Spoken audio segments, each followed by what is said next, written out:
새벽기도에 나오신 여러분들을 주님 이름으로 환영하고 축복합니다. 함께 공동기도문으로 기도하시겠습니다. 마음과 샘물의 기도를 하나님께 드립니다. 먼저 우리의 믿음을 고백합니다.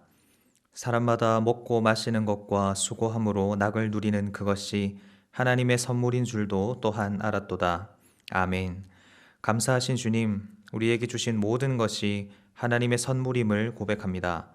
감사의 계절을 맞아 하나님께서 베푸신 은혜에 감사하게 하소서. 우리의 입술에 감사의 고백이 늘 넘쳐나게 하소서. 교회와 예배를 위해 기도합니다.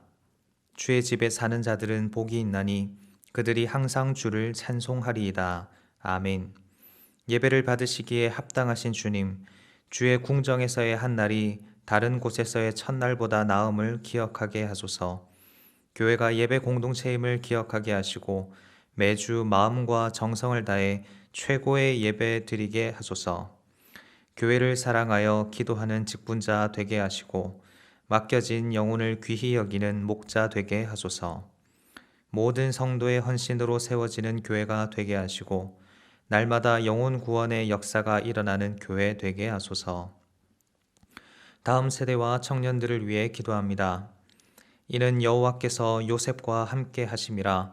여호와께서 그를 범사에 형통하게 하셨더라. 아멘. 형통케 하시는 하나님, 우리를 인도하신 것 이상으로 사랑하는 우리 자녀들의 걸음을 형통하게 하소서. 입시를 앞둔 수험생들에게 지혜를 주시고 학업과 진로에 있어서 하나님의 인도하심을 받게 하소서. 청년들이 현실의 무게에 짓눌리지 않게 하시고 하나님이 주신 꿈을 품고 살게 하소서. 하나님의 함께하심이 형통의 비결임을 깨닫고 늘 하나님과 동행하게 하소서. 환우들을 위해 기도합니다. 사랑하는 자여, 내 영혼이 잘됨 같이 내가 범사에 잘되고 강건하기를 내가 간구하노라. 아멘. 영육을 강건케 하시는 하나님, 육신과 정서적 어려움으로 고통받는 이들을 긍휼히 여기소서. 우리가 함께 기도할 때 치유와 회복의 기적이 일어나게 하소서. 어려움 중에도 하나님의 살아계심을 믿고 모든 일에 우리와 똑같이 시험을 받으신 그리스도를 바라보며 승리하게 하소서. 나라와 열방을 위해 기도합니다. 온 땅이 주께 경배하고 주를 노래하며 주의 이름을 노래하리이다 할지어다. 온 땅의 주인이신 하나님, 코로나가 속히 종식되게 하시고 주님의 공의와 평화가 넘쳐나는 나라가 되게 하소서. 우리 사는 이 땅이 복음으로 새롭게 되는 역사를 주소서. 멀리 복음을 전하는 선교사들의 필요를 채워주시고 주의 복음이 땅끝까지 전파되어 온 땅이 주께 경배하고 주를 찬양하게 하소서. 오늘도 샘물 성도의 걸음에 동행하여 주시고 삶의 현장에서 그리스도의 향기를 드러내는 삶이 되게 하소서. 예수님의 이름으로 기도합니다. 아멘. 오늘 우리에게 주신 하나님의 말씀은 역대하 31장 2절에서 10절까지의 말씀입니다. 함께 교독하겠습니다. 히스기야가 제사장들과 레위 사람들의 반열을 정하고 그들의 반열에 따라 각각 그들의 직임을 행하게 하되 곧 제사장들과 레위 사람들에게 번제와 화목제를 드리며 여호와의 휘장문에서 섬기며 감사하며 찬송하게 하고 또 왕의 제산 중에서 얼마를 정하여 여호와의 율법에 기록된 대로 번제 곧 아침과 저녁의 번제와 안식일과 초하루와 절기의 번제에 쓰게 하고 또 예루살렘에 사는 백성을 명령하여 제사장들과 레위 사람들 몫의 음식을 주어 그들에게 여호와의 율법을 힘쓰게 하라 하니라. 왕의 명령이 내리자 곧 이스라엘 자손이 곡식과 포도주와 기름과 꿀과 밭의 모든 소산의 첫 열매들을 풍성히 드렸고 또 모든 것의 11조를 많이 가져왔으며 유다 여러 상업에 사는 이스라엘과 유다 자손들도 소와 양의 11조를 가져왔고 또 그들의 하나님 여호와께 구별하여 드릴 성물의 11조를 가져왔으며 그것을 쌓아 여러 더미를 이루었는데 셋째 달에 그 더미들을 쌓기 시작하여 일곱째 달에 마친지라. 히스기야와 방백들이 와서 쌓인 더미들을 보고 여호와를 송축하고 그의 백성을 이스라엘을 위하여 축복하니라. 히스기야가 그 더미들에 대하여 제사장들과 레위 사람들에게 물으니, 함께 읽겠습니다. 사독의 족속 대제사장 아사랴가 그에게 대답하여 이르되, 백성이 예물을 여호와의 전에 드리기 시작함으로부터 우리가 만족하게 먹었으나 남은 것이 많으니 이는 여호와께서 그의 백성에게 복을 주셨음이라. 그 남은 것이 이렇게 많이 쌓였나이다. 아멘. 오늘 우리에게 주시는 하나님의 말씀은 예배입니다. 오늘 본문의 주인공인 히스기야 왕은 그가 왕이 된 이후로부터 줄곧 예배의 회복을 위해 계속 노력해 왔습니다. 하나님의 성전을 깨끗하게 정화하고 또 하나님께 드리는 예배를 다시 시작하고 또한 더불어 하나님의 은혜를 기억하는 유월절 절기를 지키려 했습니다. 히스기야가 이렇게 열심히 노력했던 이유는 간단합니다. 하나님께서 원하시는 것, 하나님께서 기뻐하시는 것이 무엇인지를 분명히 알았기 때문입니다. 그것은 바로 예배입니다. 히스기야는 하나님께서 예배를 기뻐하신다라는 사실을 잘 알고 있었기 때문에 예배를 다시 회복하는 일에 전심전력을 다했습니다. 오늘 본문에도 하나님께서 기뻐하시는 예배를 드리기 위해서 열심히 노력하는 히스기야의 모습이 나타나는데요. 오늘 말씀을 통해서 우리도 히스기야 왕처럼 하나님께서 기뻐하시는 예배를 드리는 그런 참된 예배자가 되기를 주님의 이름으로 축원을 드립니다. 하나님께서 기뻐하시는 예배를 드리기 위해서는 우리가 어떻게 해야 하는가? 첫째로 예배를 잘 준비해야 합니다. 오늘 보면 2절에서 4절 말씀을 보면 히스기야 왕은 제사장들과 레위 사람들의 반열을 정하고 또 그 반열에 따라서 직임을 행하는 그런 행정적인 재편을 시작합니다. 다시 말해서 예배를 담당하고 있던 제사장들과 레위 사람들의 그 조직을 다시 재구성했다라는 건데요. 이때는 아하스 왕 시대 동안 성전이 폐쇄되고 또 그동안 제사가 드려지지 않았던 관계로 제사장들과 레위 사람들의 직무가 사실은 흐지부지 되었던 그런 상황이었습니다. 그러다 보니까 히스기야 왕은 이러한 상황을 재정비해서 제사장들과 레위 사람들로 하여금 조직적이면서도 효율적으로 제사를 드리는 그 일을 잘 관장할 수 있도록 한 것입니다. 더군다나 제사장들과 또 레위 사람들이 그 일에만 전념할 수 있도록, 예배를 또 준비하는 그 일에만 전념할 수 있도록 3절에 보면 자신의 재산의 일부를 내어주어서 예배 드리는 일에 사용하게 했고, 또 4절에 보면 예루살렘을 비롯한 유다의 백성들에게 명령해서 제사장과 레위 사람들이 하나님의 율법에 더욱 힘쓰도록 이들을 지원하게 합니다. 왜 이런 일이 필요했을까요? 예배라는 것이 단회적인 행사가 아니기 때문입니다. 예배는 지속적이면서도 반복적으로 가지는 하나님과의 교제의 시간입니다. 히스기야 왕은 그것을 너무나 잘 알고 있었습니다. 그래서 제사장과 레위 사람들이 그 반열을 따라서 정해진 순서에 따라서 자신의 직임을 감당하게 했고, 또 더 나아가서 그 직임에만 집중하고 애를 쓸 수 있게 했고, 그래서 이스라엘이 지속적이면서도 꾸준하게 예배를 통해서 하나님과 바른 관계를 맺어갈 수 있도록 하였습니다. 우리는 히스기야 왕이 어떻게 예배를 준비했는지를 눈여겨볼 필요가 있습니다. 히스기야가 제사장들과 레위인의 반열을 재편한 이유가 무엇입니까? 자신의 재산을 예배에 사용하도록 내어준 이유가 무엇입니까? 그리고 백성들로 하여금 예배 준비에 힘쓰도록 도왔던 이유가 무엇입니까? 단 하나입니다. 잘 준비된 예배를 드리고자 하는 그 마음 때문이었습니다. 사랑하는 성도님 여러분, 오늘 우리가 드리는 이 예배가 많은 사람들이 오랜 시간 동안 준비해서 드려지는 것이라는 것을 알고 계십니까? 예배에 대해서 잘 모르시는 분은 그냥 주일에 모여서 드리기만 하면 되는 것 아닌가 이렇게 생각하시기가 쉬운데요. 사실은 그렇지 않습니다.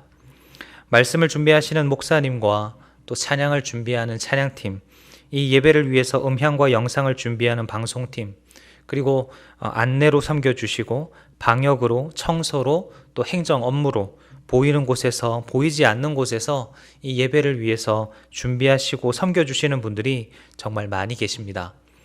다른 사람이 보기에는 그냥 드려지는 예배 같아도 주일 예배 1시간을 위해서, 수요 기도회 1시간을 위해서, 새벽 기도에 30분을 위해서 수고하고 애쓰시는 분들이 얼마나 많은지 모릅니다. 왜 그렇게 열심히 준비하는 것일까요? 열심히 준비한다라는 것은 그만큼 그 일에 마음을 담는다라는 뜻이기 때문입니다. 하나님은 마음이 담긴 예배를 기뻐하십니다. 이 말은 동시에 하나님은 잘 준비된 예배를 기뻐 받으신다라는 것입니다. 여기서 잘 준비된 예배라는 것은 겉으로 보기에 화려한 예배가 아닙니다. 이 예배를 잘 드리기 위해서 우리의 삶 속에서 얼마나 이 예배를 준비했는가 하는 것입니다.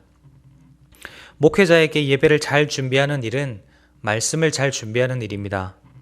하나님의 말씀을 깊이 묵상하여 그 속에 담긴 하나님의 뜻을 잘 전하도록 준비해야 하죠. 예배의 순서를 맡은 자들도 그 순서를 잘 감당할 수 있도록 준비해야 합니다. 필요하다면 연습도 해야 하고 단정한 옷차림으로 시간도 잘 엄수해서 준비해야 합니다. 예배의 자리로 나아오시는 성도님 여러분들도 그렇게 하셔야 합니다. 한 주간 주님의 은혜에 감사하며 말씀대로 살고 기도로 주일을 준비하면서 기쁨으로 주님께 드릴 예물도 준비하고 또 가능하다면 주님께 드릴 삶의 열매도 준비하는 자세가 필요합니다. 얼마나 예배를 잘 준비하는가 하는 것은 얼마나 예배를 사모하느냐 하는 것과 다르지 않다라고 생각합니다. 예배를 잘 준비하시는 여러분이 되시기를 바랍니다. 또한 예배가 잘 준비될 수 있도록 기도해 주시기를 바랍니다. 제사장들과 레위인들이 이 일에 전심전력하도록 온 이스라엘이 물심양면으로 도왔던 것처럼 예배를 준비하시는 분들이 잘 준비하실 수 있도록 기도로 함께 동력해 주시기를 바랍니다. 또한 둘째로 하나님이 기뻐하시는 예배를 드리려면 기꺼이 예배하셔야 합니다. 기꺼이라는 말은 기쁜 마음으로 라는 뜻인데요. 하나님을 예배하실 때는 기꺼이 기쁜 마음으로 자원하는 마음으로 예배해야 합니다. 오늘 본문에는 제사장과 레위 사람들의 반열을 재정비하는 그 사건 이후에 이스라엘 백성들이 하나님께 11조를 바치는 모습들이 나옵니다. 그런데 그 시작이 누구인지 아십니까? 바로 히스기야 왕입니다. 3절에서 히스기야 왕은 누구보다 먼저 자신의 재산의 일부를 예배를 위해 사용하도록 지정합니다. 히스기야 왕이 솔선수범해서 기꺼이 예배를 위해 자신의 것을 드리기 시작하니까 어떤 일이 일어납니까? 5절과 6절에 보니까 온 이스라엘 자손들이 모든 소산의 첫 열매를 풍성히 드렸고 또 모든 것의 11조를 가지고 왔는데 그것을 쌓아보니까 여러 더미가 되었다라는 겁니다. 성경에는 여러 더미라고 하니까 그 양이 잘 짐작이 가질 않는데요. 7절을 보면 셋째 달에 그 더미들을 쌓기 시작해서 일곱째 달에 마쳤다라고 기록합니다. 여기서 셋째 달은 보리 수확을 시작하는 시기인데요. 일곱째 달은 더 이상 추수할 것이 없는 시기입니다. 그러니까 이스라엘 백성들은 넉 달 동안 더 이상 드릴 것이 없을 때까지 그들의 능력이 다할 때까지 감사함으로 기쁨으로 기꺼이 하나님께 예물을 드렸습니다. 이렇게 쌓인 더미가 엄청나게 많아지자 히스기야 왕이 9절에 보면 제사장과 레위 사람들에게 물어봅니다. 아마 어찌 이렇게 많은 양이 모였는지를 물었겠죠. 그때 대제사장 아사랴가 대답합니다. 10절에 보면 우리가 만족하게 먹고도 아직 많이 남았습니다 라고 말합니다. 이때 당시 11조는 모든 것이 하나님의 것이며 또 우리에게 허락하신 은혜를 감사한다라는 의미로 드리기도 했지만 땅을 소유할 수 없었던 제사장과 또 레위 사람들을 위해서 먹을 것을 함께 나눈다라는 의미도 담겨 있었습니다. 그런데 백성들이 얼마나 풍족하게 11조를 드렸는지 제사장들과 레위 사람들이 만족하게 먹고도 많이 남을 정도였습니다. 사랑하는 성도님 여러분, 예배는 기꺼이 드려야 합니다. 기쁨으로 드려야 합니다. 고린도 후서 9장에 보면 사도 바울이 헌금, 연보에 대한 언급을 하면서 7절에 이렇게 이야기합니다. 각각 그 마음에 정한 대로 할 것이요 인색함으로나 억지로 하지 말지니 하나님은 즐겨내는 자를 사랑하시느니라.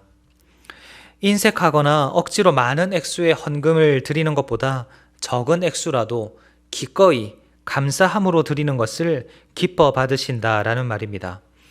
이것은 비단 헌금뿐만이 아닙니다. 예배도 마찬가지입니다. 하나님은 우리의 마음을 인색하게 억지로 드리는 것보다 기꺼이 기쁘게 드리는 것을 기뻐하십니다. 그래서 우리는 예배를 기꺼이 드려야 하고 기쁨으로 드려야 합니다. 그래야 받으시는 하나님도 기쁘게 받으시는 것입니다. 우리는 이렇게 예배를 잘 준비해서 기쁨으로 예배를 드려야 하는데요. 이렇게 예배하는 자를 하나님께서는 어떻게 대하실까요? 마지막으로 하나님이 기뻐하시는 예배를 드리는 자는 복을 누립니다. 10절 하반절에 보면 이는 여호와께서 그의 백성에게 복을 주셨음이라 이렇게 기록을 하고 있는데요. 아까 말씀드린 대로 대제사장 아사랴가 히스기야 왕에게 보고하는 내용입니다. 이스라엘 백성들이 넉넉하게 하나님께 드리는 모습을 보고 왕께서 솔선수범해 주시니까 백성들이 이렇게 열심히 11조를 냅니다. 이렇게 말하고 있지 않습니다. 이렇게 넉넉하게 드리는 모습을 보고 이 대제사장이 이 모습을 어떻게 해석을 하느냐, 하나님이 백성들 가운데 복을 주셔서 그렇다라고 말하는 고백을 하고 있는 겁니다. 대제사장 아사랴가 이렇게 고백할 수 있었던 이유는 하나님께서 복을 주셔서 이스라엘 땅에 풍성한 곡식이 나게 하셨다라는 것과 하나님께서 복을 주셔서 이스라엘 사람들의 마음을 감동시키셨다라는 것을 너무나 잘 알고 있었기 때문입니다. 하나님은 예배하는 자에게 복을 주시는 분이십니다. 예배를 통해서 은혜와 감동을 주시고 힘과 능력 그리고 위로와 격려도 주시고 또 예배하는 자들의 필요도 채워주십니다. 그러나 무엇보다 하나님은 예배하는 자들에게 하나님이라는 복을 선물해 주십니다. 우리에게 가장 큰 복은 하나님이십니다. 하나님과 교제하고 하나님과 사귐을 누리고 하나님과 동행하는 그것, 그 자체가 우리에게 가장 큰 복이라는 겁니다. 그래서 제가 말씀드릴 때 복을 받는다라고 말씀드리지 않고 복을 누린다라고 말씀을 드리는 것입니다. 그 복을 언제 누립니까? 우리가 예배할 때 누립니다. 따라서 하나님은 예배하는 우리에게 복을 주시기도 하시지만 하나님이라는 복을 누리게도 하십니다. 사랑하는 성도님 여러분, 우리의 인생에서 예배를 얼마나 귀하게 여기고 계십니까? 우리는 매주마다 이 예배를 드리고 있습니다. 이 예배 가운데 우리가 이 고백을 반드시 드리는데요. 세상에서 가장 존귀한 자리, 그 자리가 예배의 자리라는 고백입니다. 아멘이십니까? 만약 그렇다면 가장 존귀한 자리인 그 예배의 자리로 나아가기 위해서 하루하루의 삶, 그리고 한 주간의 삶을 잘 준비하시기를 바랍니다. 하나님을 만날 준비, 나의 것을 드릴 준비, 그리고 은혜를 받을 준비, 이 준비들을 잘 하시기를 바랍니다. 그리고 예배를 기쁨으로 기꺼이 드리시기를 바랍니다. 기쁜 마음으로, 자원하는 마음으로 풍성한 예배를 드리시기를 바랍니다. 그리할 때 하나님은 이런 우리의 예배를 기뻐 받아주시고 우리에게 풍성한 복을 주실 뿐만 아니라 하나님 자신이라는 복을 누리게 해 주실 것입니다. 이 자리에 계신 모든 샘물 성도님께서 이러한 예배, 하나님이 기뻐하시는 예배를 드리는 참된 예배자가 되기를 간절히 소망합니다. 그리고 그 참된 예배를 통해서 하나님이라는 최고의 복을 충만하게 누리며 사시는 저와 여러분 되시기를 주님의 이름으로 축원을 드립니다. 말씀을 생각하면서 함께 기도하실 때 하나님, 한 주간의 삶 동안 예배를 잘 준비하는 우리가 되게 하여 주시옵소서. 그리고 그 예배를 기쁨으로 드릴 수 있도록 우리의 마음과 삶을 주장해 주시고 예배를 통해 하나님의 복을, 또 하나님이라는 복을 풍성히 누리는 우리의 삶이 되게 하여 주시옵소서. 함께 기도하시겠습니다.